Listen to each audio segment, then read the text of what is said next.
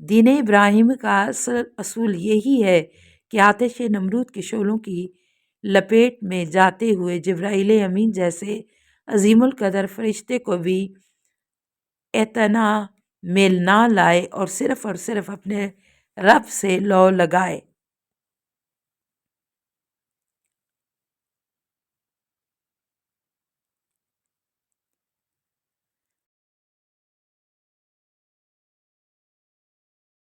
سورہ اعراف کا تعارف۔ الاعراف اس سورہ کا نام ہے۔ الاعراف اس لیے ہے کہ آیت 46-48 میں اعراف کا ذکر آیا ہے۔ اعراف جنت اور جہنم کے درمیان ایک اونچی جگہ کا نام ہے جہاں کچھ ہستیاں اہل جنت اور اہل جہنم دونوں کا مشاہدہ کریں گی۔ سورہ اعراف کی فضیلت۔ حضرت امام جعفر صادق علیہ السلام فرماتے ہیں، جو شخص ہر ماہ میں ایک مرتبہ سورہ اعراف کی تلاوت کرے گا تو وہ قیامت والے دن ان لوگوں میں سے ہوگا جن کے لیے خوف و حزن نہیں ہے، اور جو اس کی ہر جمعہ تلاوت کرے گا وہ ان لوگوں میں سے ہوگا جن کا قیامت میں کوئی حساب کتاب نہیں ہوگا۔ آگاہ رہو، قرآن کے محکمات میں سے ایک محکم اسی صورت میں موجود ہے، اور وہی قیامت کے دن تلاوت کرنے والے کی گواہی دے گا۔ بستیوں پر نزول عذاب کے اوقات۔ اور کتنی ایسی بستیاں ہیں جنہیں ہم نے تباہ کیا، پس ان پر ہمارا عذاب رات کے وقت آیا یا ایسے وقت جب وہ دوپہر کو سو رہے تھے۔ پس جب ہمارا عذاب ان پر آیا تو وہ صرف یہی کہہ سکے، واقعی ہم ظالم تھے۔ تشریح کلمات۔ البیات، بے یہ تے، رات کو دشمن پر حملہ کرنا، شب خون مارنا۔ قاعدون، کاف یہ لام، قیلولہ، دوپہر کے وقت استراحت کے لیے سونا۔ ناقابل تردید معجزات کے بعد جب مہلت ختم ہو جاتی ہے تو اللہ سریع العذاب ہے۔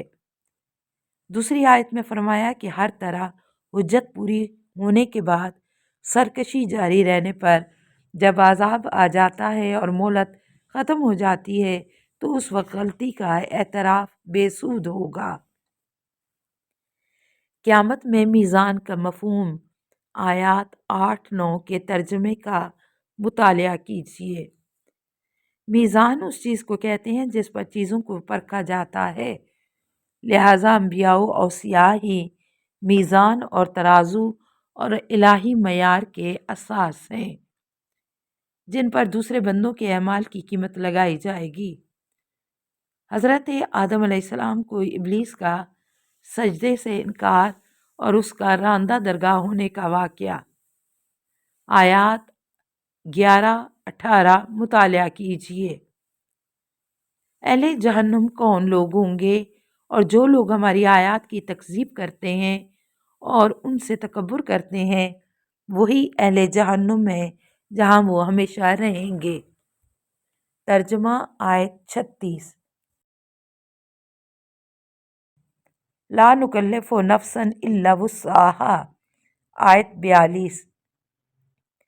یہ غلط فہمی نہیں ہونی چاہیے کہ تمام اعمال صالحہ بجا لائے جائیں تو جنت ملے گی، کیونکہ اللہ کسی کو اس کی طاقت سے زیادہ ذمہ داری نہیں دیتا۔ جس قدر عمل صالح بجا لانا آسانی سے ممکن ہوا اسی مقدار میں عمل صالح بجا لانے والے ہمیشہ کے لیے جنت میں رہیں گے۔ اہل جنت اور اہل جہنم کے درمیان مکالمہ۔ اور اہل جنت اہل جہنم سے پکار کر کہیں گے، ہم نے وہ تمام وعدے سچے پائے جو ہمارے رب نے ہم سے کیے تھے، کیا تم نے بھی اپنے رب کے وعدوں کو سچا پایا؟ وہ جواب دیں گے ہاں، تو ان دونوں کے درمیان میں سے ایک پکارنے والا پکارے گا، ظالموں پر اللہ کی لعنت ہو۔ ترجمہ آیت نمبر 44۔ اہل اعراف۔ حضرت امام جعفر صادق علیہ السلام سے روایت ہے کہ رسول اکرم صلی اللہ علیہ وآلہ وسلم نے فرمایا، اے علی، آپ اور آپ کی اولاد میں سے آئمہ قیامت کے دن آراف پر ہوں گے۔ آپ مجرموں کو ان کے چہرے اور مومنین کو ان کی مخصوص نشانیوں سے پہچان لیں گے۔ الامالی الشیخ مفید صفحہ 213۔ قیامت کے دن مختلف مقامات پر شفاعت کی ضرورت پیش آئے گی۔ ان میں سے ایک مقام آراف یا صراط ہے، جیسا کہ حدیث فریقین میں آیا ہے۔ پیغمبر اکرم صلی اللہ علیہ وآلہ وسلم سے روایت ہے، صراط سے کوئی نہیں گزر سکے گا جب تک اس کے پاس علی علیہ السلام کی ولایت کا پروانہ نہ ہو۔ نہج الحق صفحہ 223 آیت نمبر 46۔ قرآن مجید ایک مفصل دستور پیش کرتا ہے۔ آیت 52، فصل نہ ہو علی آمم۔ یہ قرآن ایک ایسا دستور پیش کرتا ہے جس کو اس ذات نے ترتیب دیا جو دانائے راز ہے، ضرورتوں اور اس کے تمام تقاضوں پر علم و آگہی رکھتی ہے۔ یہ دستور مفصل ہے۔ تفصیل سے مراد یہ ہے کہ حق کو باطل سے جدا، امر واقعہ و حقیقت کو خرافات سے جدا کرنے والی کتاب ہے۔ ہودن و رحمتن، یہ کتاب مومنین کے لیے ہدایت ہے۔ ولا یزید الظالمین الا خسارہ، 17 اسرا 82۔ غیر مومن کے لیے یہ نہ صرف رحمت نہیں بلکہ اسے منہ موڑنے کی وجہ سے اس کے لیے باعث خسارت ہے۔ کائنات کی 6 چیزوں میں تخلیق کا ذکر۔ آیت 54 ترجمہ قرآن مجید سے مطالعہ ضرور کریں۔ تشریح کلمات۔ الورش عین ریشین، چھت والی چیز کو کہتے ہیں اور اس میں بلندی بھی ملحوظ رہتی ہے۔ بادشاہ کے تخت کو اسی بلندی کی وجہ سے عرش کہا جاتا ہے۔ حسیسن، ہے سے کے معنی لکھتے ہیں۔ الاجال والسریعتا، یعنی شتاب اور تیزی کرنا۔ قرآن مجید میں 7 مقامات پر یہ بات بیان کی گئی ہے کہ آسمانوں اور زمین کو 6 دنوں میں پیدا کیا گیا۔ سورہ اعراف 54، یونس 3، ہود 7، فرقان 59، سجدہ 4، قاف 38، حدید 4۔ یوم سے مراد ہمارے ارضی یوم نہیں ہو سکتے کیونکہ یہ ہمارے نظام شمسی کے وجود سے پہلے کا ذکر ہے۔ پھر وہ عرش پر متمکن ہوا، یعنی اس کائنات کے وجود میں آنے کے بعد بھی یہ سب اسی کے محتاج ہیں، اور وہ اس پر حاکم اور مسلط ہے کہ سب کائنات اسی کے زیر نگیں ہیں۔ کائنات کی تخلیق پر 6 دنوں کے ذکر سے یہ اندیہ ملتا ہے کہ ارتقاء کا عمل تدریجی ہوتا ہے، یک بارگی نہیں ہوتا۔ آداب بندگی۔ آیت 55-56۔ بندگی کے آداب یہ ہیں: ادعوا ربکم، جو کچھ مانگنا ہے اس کی بارگاہ سے مانگا جائے۔ اللہ کو یہ بات بہت پسند ہے کہ بندے اس سے مانگیں۔ تضرعا و خفیۃ، مانگنے کے مزید آداب یہ بتلائے ہیں کہ عاجزی کے ساتھ ہو اور نہایت دھیمی آواز میں ہو، کیونکہ چیخ کر مانگنا ادب کے منافی ہے۔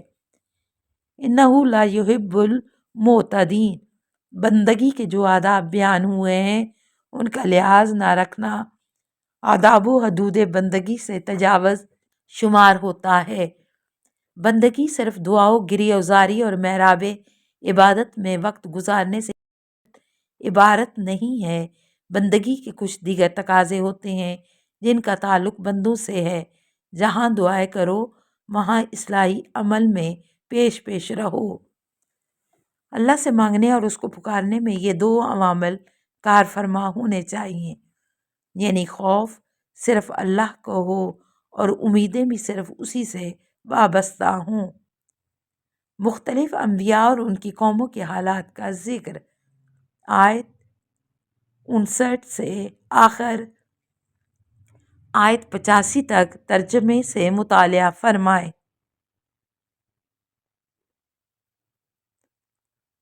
التماس دعا۔ اللہم صلی علی محمد و آل محمد و آلہ الطیبین الطاہرین المعصومین۔